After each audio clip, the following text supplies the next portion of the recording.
करते हैं सुबह।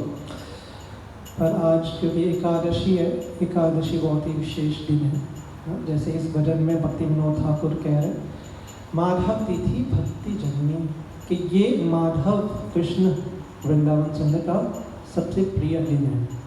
तो इस दिन हम भगवान के जो सबसे प्रिय भक्त होते हैं तो उनका गुणगान हम करते हैं, प्रभुपाद जी के हम गुणगान करते हैं।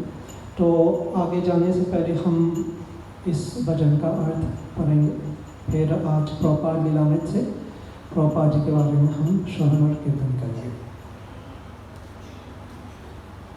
तो इस भजन का अनुवाद इस प्रकार है। शुद्ध भक्तों की चरण रज ही भजन के अनुकूल है, भक्तों की सेवा ही परम सिद्धि है और प्रेम रूपी लता का मूल जड़ होता है। माधव तिथि एकादशी भक्ति देने वाली है, इसलिए मैं यत्नपूर्वक इसका पालन करता हूँ। मैं श्री कृष्ण के धाम को ही आदर पूर्वक अपना निवास स्थान चुनता हूँ। मेरे गौर सुंदर ने जिन जिन स्थानों में भ्रमण किया, मैं भी प्रेमी भक्तों के साथ उन स्थानों का दर्शन करूँगा। मृदंग की मधुर ध्वनि को सुनने के लिए मेरा मन सर्वदा ललायित रहता है तथा श्री गौर सुंदर द्वारा प्रवर्तित कीर्तनों को सुनकर आनंद से भरकर मेरा हृदय नाचने लगता है। युगल मूर्ति का दर्शन कर मुझे परम आनंद प्राप्त होता है। महाप्रसाद का सेवन करने से मैं माया को भी जीत लेता हूँ।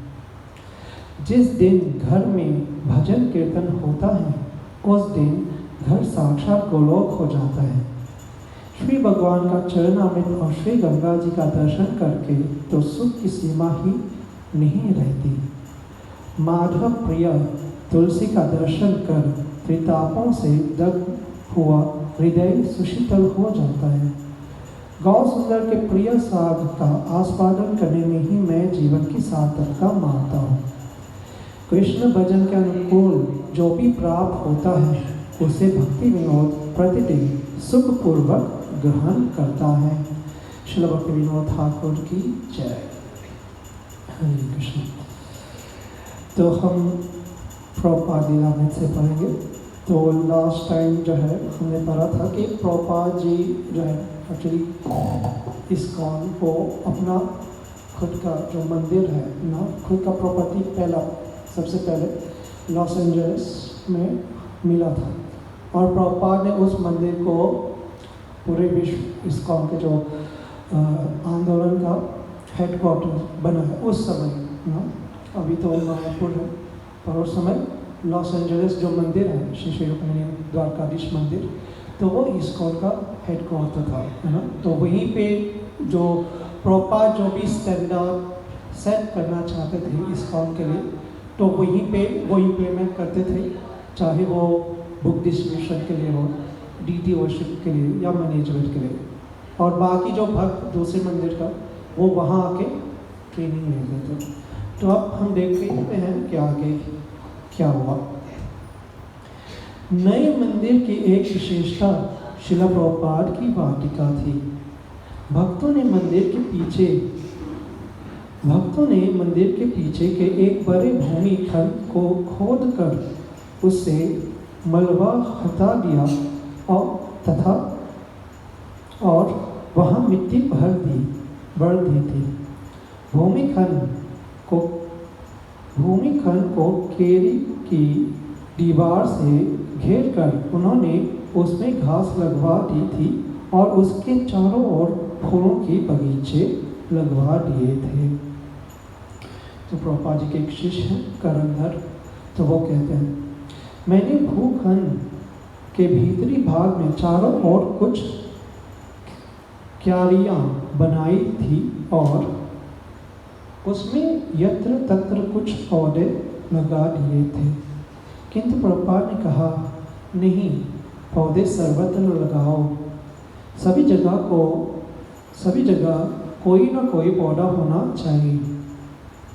जहाँ भी जगह हो वहाँ कुछ ना कुछ लगाओ। सब जगह कोई ना कोई चीज़ उगनी चाहिए।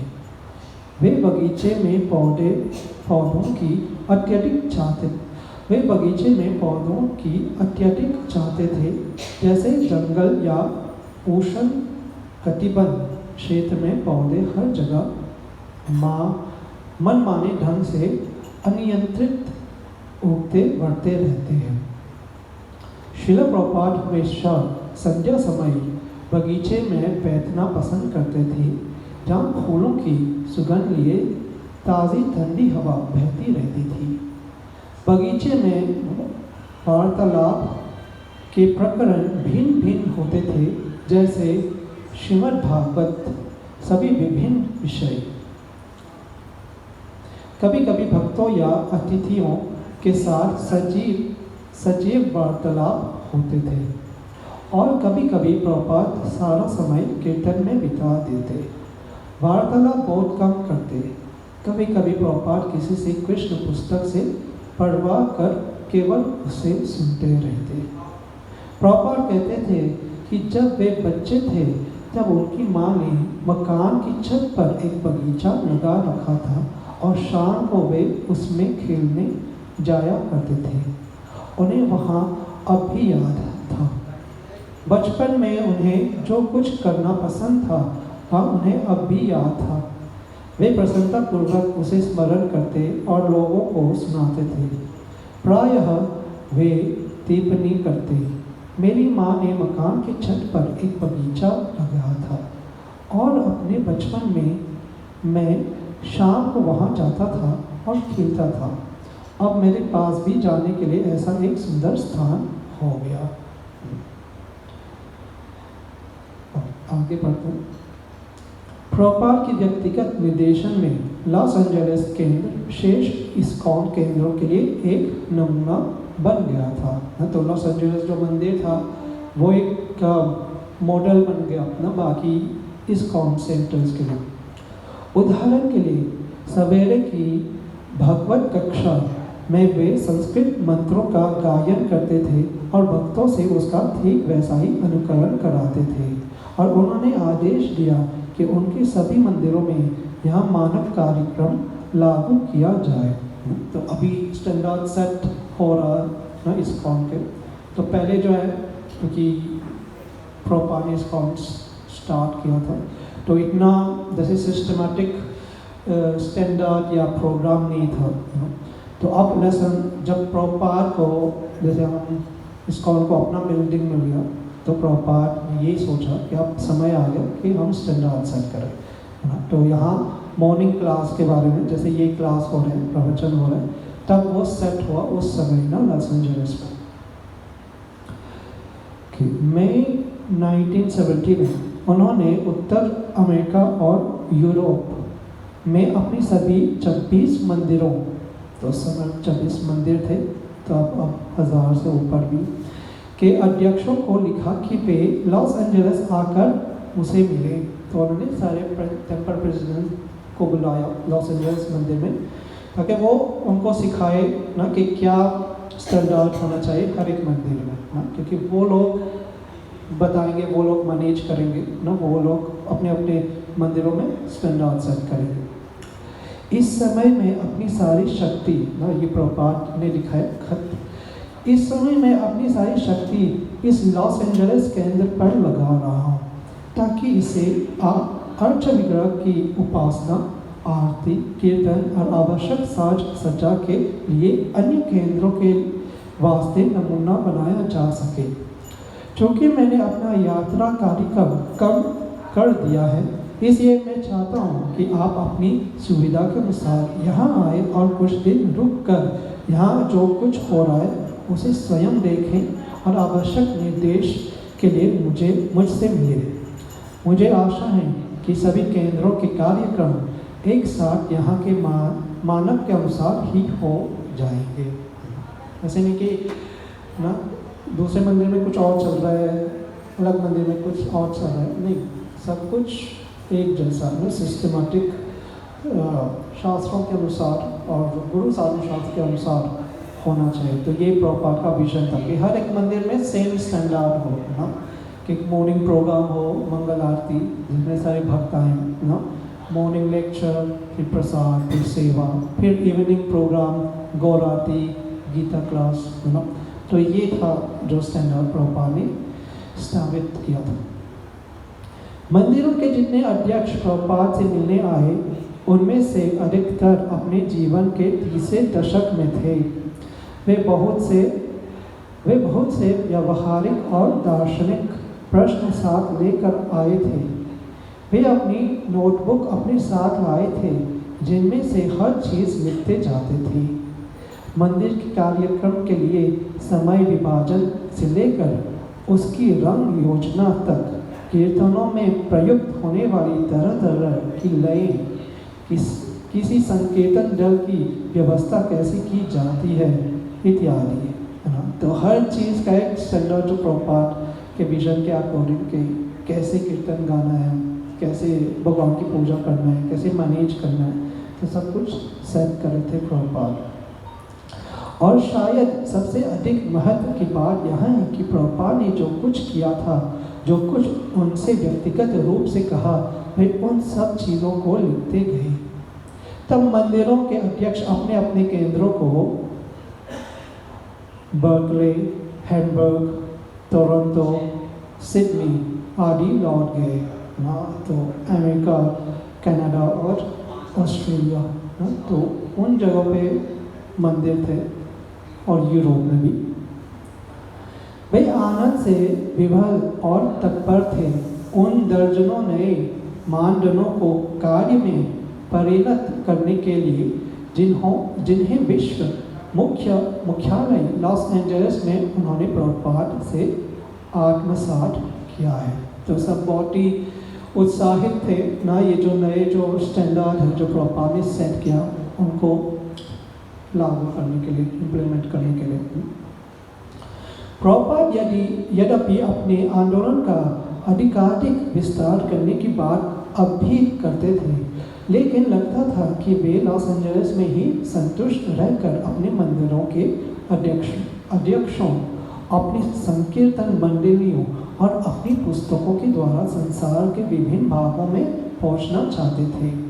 तो प्रभुपाद बहुत संतुष्ट थे लॉस एंजलिस में एक्चुअली, तो वो बहुत खुश थे ना उस मंदिर से। एक तो वो मंदिर हमारा था, इस्कॉन का प्रॉपर्टी था, बाकी जो केंद्र थे वो सब रेंट पे लिया गया था, तो केवल ये जो लॉस एंजलिस मंदिर था वो इस्कॉन का प्रॉपर्टी था। तो प्रभुपाद बहुत खुश थे वहाँ ना भगवान की सेवा से, और बाकी जो भी सेवा बुक डिस्ट्रीब्यूशन में भी वो मंदिर बहुत अच्छा था, मैनेजमेंट या जो भी सेवा थी ना। और प्रभुपाद यही सोच रहे थे कि यहीं रह के बाकी जो इस्कॉन है उसको मैनेज करेंगे, और उनका ऑफकोर्स उनका यही इच्छा थी कि इस्कॉन और फैले और प्रचार हो, और वो बहुत संतुष्ट थे। तो प्रभुपाद भी ने कहा था, भक्त कह रहे थे कि प्रभुपाद बहुत संतुष्ट थे ना लॉस एंजलिस में, और उनका कोई विचार नहीं था अभी तक ना प्रभुपाद फिर से भारत नहीं आए। वो बीच में आए थे जब वो बीमार थे, पर अभी काफ़ी समय से भारत नहीं गए थे, और उनका कोई इरादा नहीं था भारत आने के लिए फिर से। पर ना प्रभुपाद ने कहा कि रुक्मिणी द्वारकाधीश ने कहा उनसे कि तुमको भारत जाना चाहिए, वहाँ प्रचार करना चाहिए कि पाश्चात्य देश में बहुत प्रचार हो गया, अब तुमको जाना चाहिए। तो प्रभुपाद ने कहा था कि अगर मैं चला जाऊँ तो कौन देखेगा यहाँ ना, मैं जाऊँगा तो गड़बड़ हो सकता है। तो भगवान ने कहा हम ये सब देख लेंगे ना, तुम जाओ भारत और वहाँ प्रचार करो, अब समय हो गया वहाँ जाने के लिए।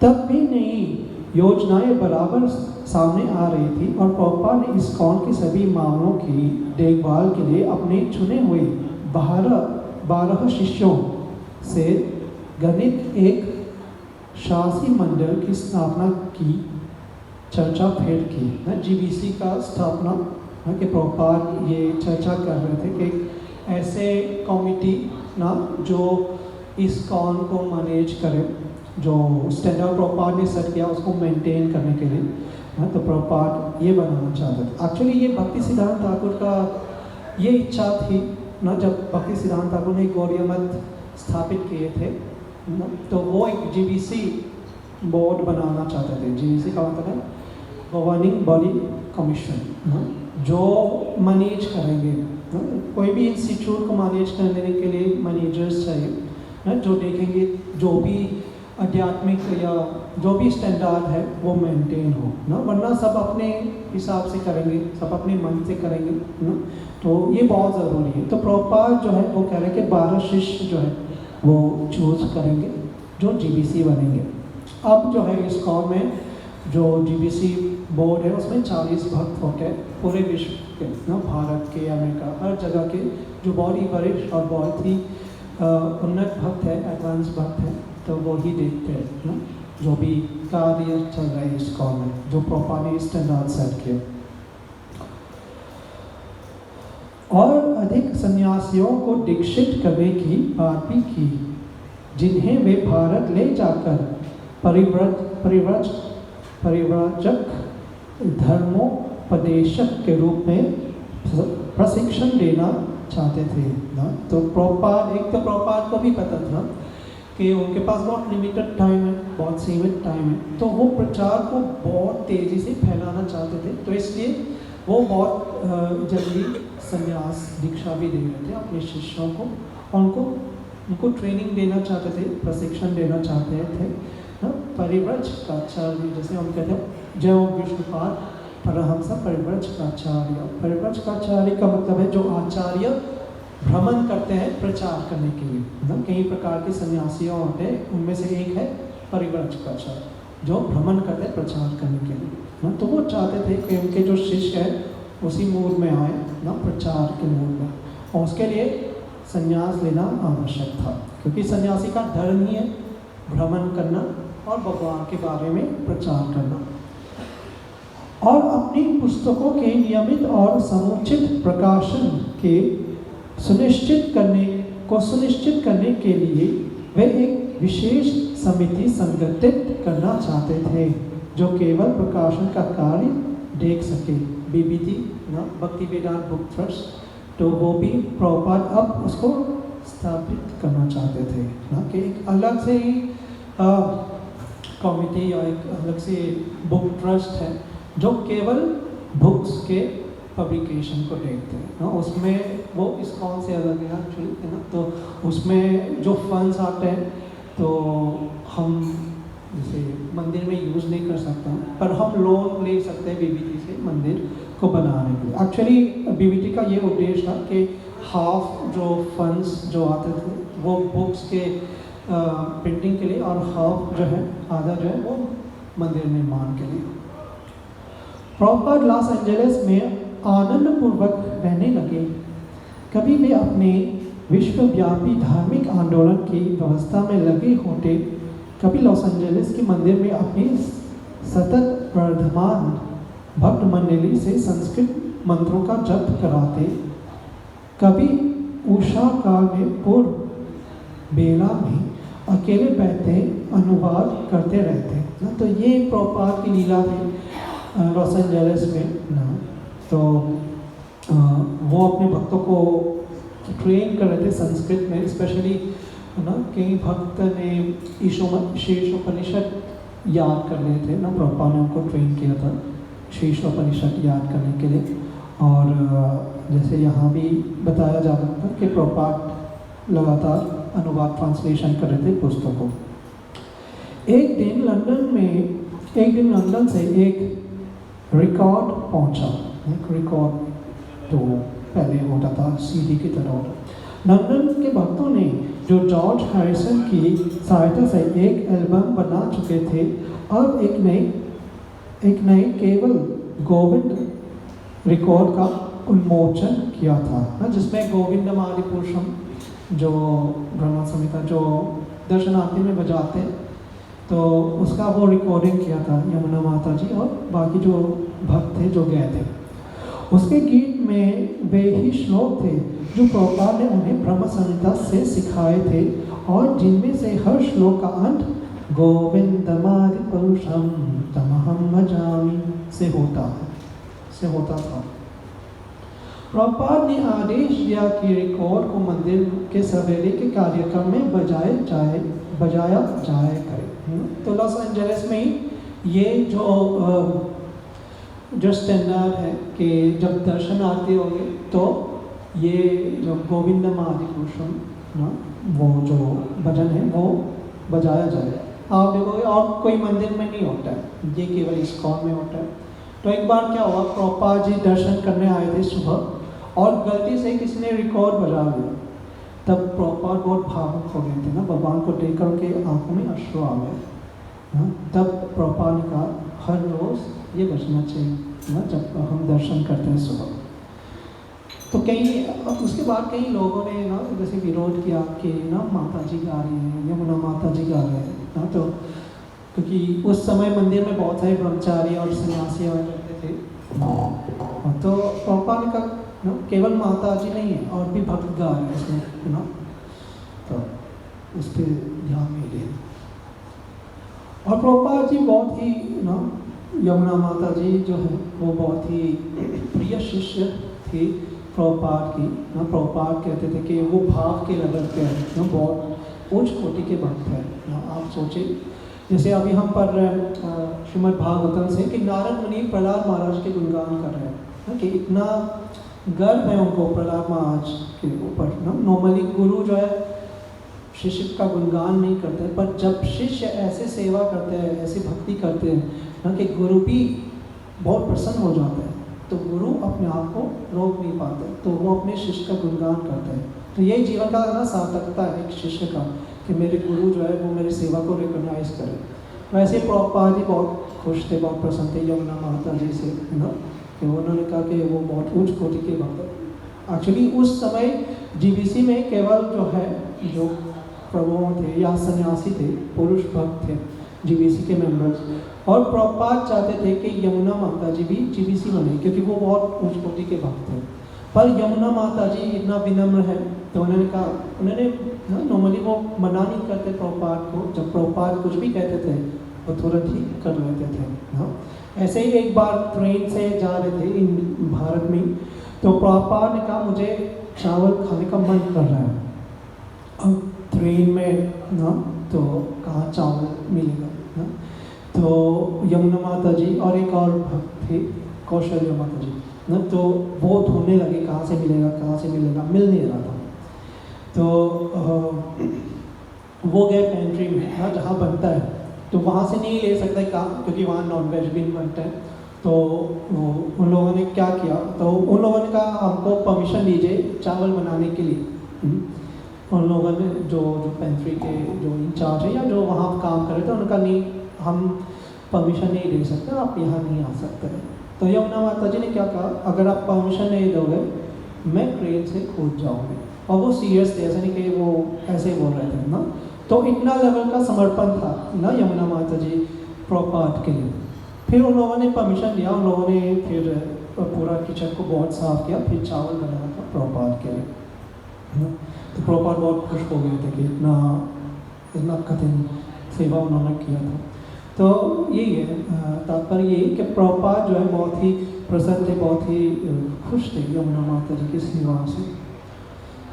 एक और लीला है एक्चुअली यमुना माता जी की। एक बार क्या हुआ, एक भक्त जो है बहुत भावुक हो गए, प्रभुपाद के पास आए और उन्होंने कहा प्रभुपाद मैं आपसे बहुत प्रेम करता हूँ। तो प्रभुपाद ने कहा ना ये सब छोड़ो, कुछ प्रैक्टिकल सेवा करो ना, ये सब बातें मत करो। कुछ समय पहले या बाद में यमुना माता जी ने प्रभुपाद से कहा ना कि प्रभुपाद मैं आपसे बहुत प्रेम करती हूँ। तो प्रभुपाद ने कहा हाँ मैं जानता हूँ। तो दोनों में अंतर है ना कि क्योंकि प्रभुपाद को पता था कि यमुना माता जी कितनी सेवा कर रही है ना। तो ये यमुना माता जी की जो है महिमा, प्रभुपाद जी कितना प्रसन्न थे उनसे। तो ऐसे शिष्य हमको बनना है ना, जो गुरु को प्रसन्न करें। ऐसे नहीं कि हम गुरु भोगी बने, बस गुरु को चिंता दे ना। कई बार क्या होता है, हम केवल गुरु के पास जाते हैं अपने प्रॉब्लम्स बताने के लिए ना। तो ये ऐसा नहीं होना चाहिए, हमको प्रयास करना चाहिए कि गुरु को प्रसन्न करें अपने सेवा से। दूसरे दिन जब मंदिर जाकर उन्होंने श्री विग्रह को नमन किया और कक्षा आरंभ करने के लिए व्यासासन पर स्थान ग्रहण किया, तब रिकॉर्ड बजने लगा। सहसा प्रभुपाद को भाव समाधि लग गई। उनका शरीर कांपने लगा और उनके नेत्रों से आंसू बहने लगे। भक्तजन अपने गुरु महाराज की भाव विभोरता को किंचित झलक प्राप्त करके हरे कृष्णा का गायन करने लगे, मानो वे जप कर रहे हो। जब प्रभुपाद भाव विभोर हो गए, जब ये रिकॉर्ड चल रहा था, तो सभी भक्त जो है हरे कृष्णा कृष्ण कृष्ण हरे हरे, हरे राम राम राम हरे हरे बोलने लगे। समय पल पल करके मंद गति से बीतने लगा। अंत में प्रभुपाद बोले, गोविंदमादि पुरुषम तमहम भजामि। फिर मौन हो गए। तब उन्होंने पूछा, हर एक ठीक है ना, कि सब ठीक हो? उत्तर में एक तुमुल ध्वनि उठी, जय प्रभुपाद। और उन्होंने श्रीमद् भागवत की कक्षा आरंभ की। आगे पढ़ते, वैष्णवेर क्रिया मुद्रा विज्ञेह न भुजया।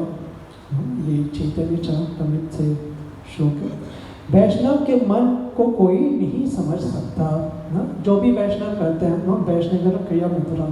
तो हम एक वैष्णव के जो क्रिया मुद्रा है, वैष्णव जब कर रहे हो उसको भौतिक दृष्टि से नहीं देखना चाहिए, क्योंकि उसके पीछे क्या चेतना है ना, वो क्या कर रहे हैं हमको समझ में नहीं आएगा ना। एक सिंपल एग्जांपल लेते हैं, कोई व्यक्ति जो है, जो भक्त नहीं है, तो वो खाना बना रहे, और एक भक्त वो खाना बना रहे, पर चेतना में अंतर है। देखने में सेम लगता है, पर जो भक्त नहीं है वो अपने स्वार्थ के लिए बना रहे, पर जो भक्त है वो भगवान के लिए बना रहे, भोग बना रहे भगवान के लिए। तो चेतना का अंतर है।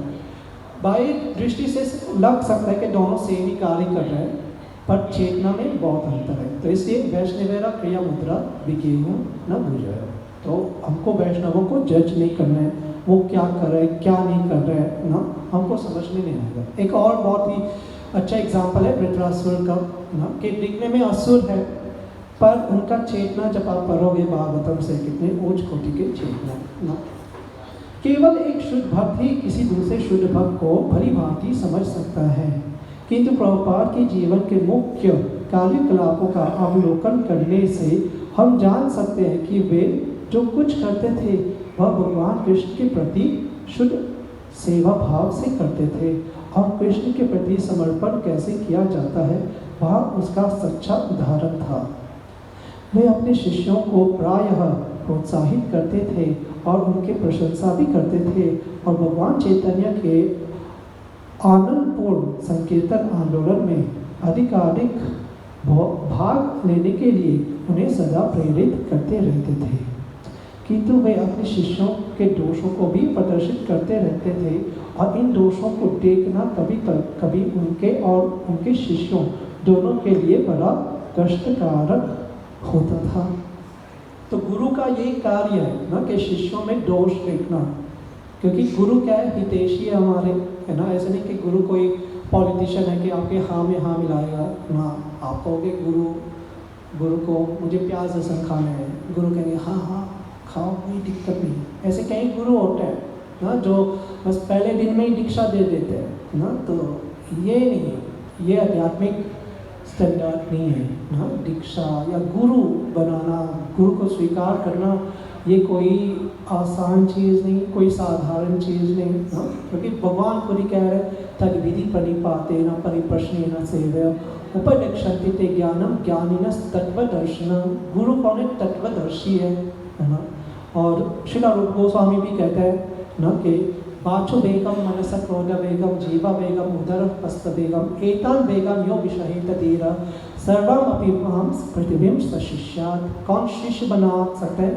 जिन्होंने ये 6 वेग को कंट्रोल किया है ना, अपने मन को, अपने क्रोध को, अपने वचन को, अपने जीव को, अपने उदर को और अपने जीवेंद्रियों को।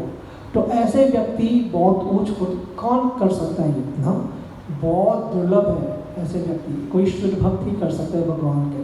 तो गुरु को स्वीकार करना, किसी गुरु से दीक्षा लेना वो सरल बात नहीं है ना।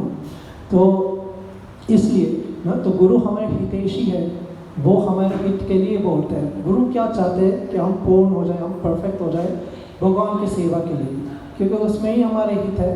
अगर हम ठीक से सेवा करेंगे, अच्छे भाव से सेवा करेंगे, तभी हम भगवान के पास, तभी हम शुद्ध होंगे और भगवान के पास जा पाएंगे ना। पर कभी कभी बहुत कष्ट होता है, क्योंकि हमारे अहंकार बहुत ज़्यादा होता है ना।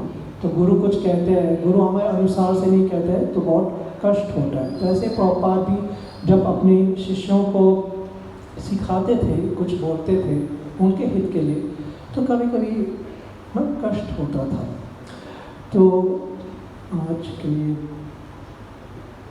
एक लास्ट पैराग्राफ पढ़ते फिर यहीं पे विराम लेंगे। एक दिन जब प्रभुपाद लॉस एंजलिस मंदिर के अपने कमरे में आए तो उन्होंने देखा कि एक भक्त ने जो कमरा साफ कर रहा था उनके चित्र को उल्टा रख दिया था। यहाँ एक मामूली भूल थी, लेकिन इसे भक्त की गलत मनोवृत्ति की सूचना मिलती है ना। क्या अपने गुरु का फोटो आपने उल्टा रख दिया, तो उसका मतलब आप ज़रा महत्व नहीं दे रहा, आप ज़रा कॉन्शियस नहीं हो सेवा में, मन कहीं और है। तो उस प्रवृत्ति को ना सुधारने के लिए प्रभुपाद ने कुछ कहा उनसे। हर प्रातः भक्तजन अपने गुरु महाराज की प्रार्थना उनको भगवान के प्रत्यक्ष प्रतिनिधि मानकर करते हैं ना। साक्षात धरित्वेन समस्त शास्त्र ना, कि गुरु जो है वो भगवान के प्रतिनिधि है। तो अगर आप गुरु को भगवान के प्रतिनिधि मानते हो तो उनके फोटो कैसे उल्टा रख रहे हो, तो भला किसी सच्चे भक्त को यहाँ कैसे नहीं दिखाई देगा कि वहाँ भगवान के प्रतिनिधि को उल्टा खड़ा कर रहा है ना। तो प्रभुपाद चाहते थे ना कि उनके जो भक्त हैं, क्योंकि ये जो भक्त है आगे वही सीनियर्स बनेंगे, वही वरिष्ठ भक्त बनेंगे ना। तो अगर अभी गलती करेंगे ना, जैसे कोई पेड़ है या पौधा है, अगर छोटे में ही उसको सीधा कर लेंगे तो वो सीधा ही जाएगा, और उसको सीधा नहीं करे और बड़े हो गए तो उसको सीधा करना बहुत मुश्किल होता है।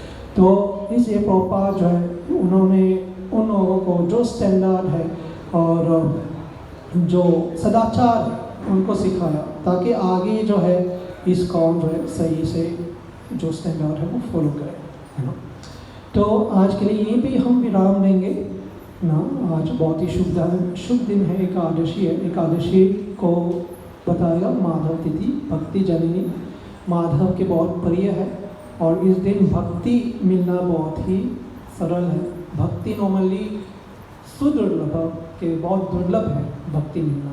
पर आज के दिन अगर हम कुछ करते हैं भगवान के लिए, व्रत रखते हैं, कुछ तपस्या करते हैं, ज़्यादा भगवान का स्मरण कीर्तन श्रवण करते हैं, तो हम भगवान को प्रसन्न कर सकते हैं और भक्ति को प्राप्त कर सकते हैं।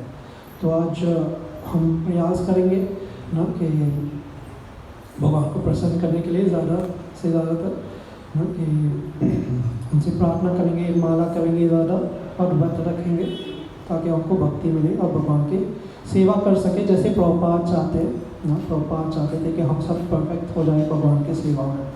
हरे कृष्ण। श्रील प्रभुपाद लीलामृत की जय। श्रील प्रभुपाद की जय।